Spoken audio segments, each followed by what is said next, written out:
బడి నుండి వస్తూనే సంచి పక్కన పెడుతూ తల్లి దగ్గరకు వెళ్ళి అడుగుతుంది.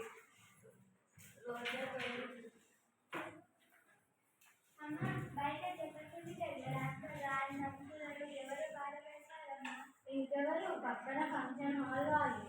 అలా బాధ వేయడం ఎందుకు? ఫంక్షన్ కోసం అని ఎక్కువగా వండుతారు. అతిథులు తక్కువగా వస్తే మిగిలిన ఆహార పదార్థాలు అట్లా బయట పాడేస్తారు. మరేం చేయాలి? అంత తినలేరు కదా. అయ్యో, పాడేయడం ఎందుకు? మన కాలనీలో ఎంతో మంది పూట గడవని పేదవాళ్ళు ఉన్నారు కదా, వాళ్ళపైన పెట్టచ్చు.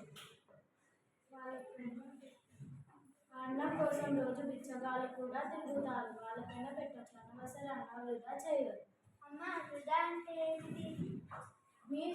మీ బడిలో మధ్యాహ్నం భోజనం పెడతారు కదా, ప్లేట్లో పెట్టుకున్న అన్నం కూరలు మొత్తం తినేస్తారా, కొంత పాడేస్తారా? మొత్తం తినం, కొంత పాడేస్తాం.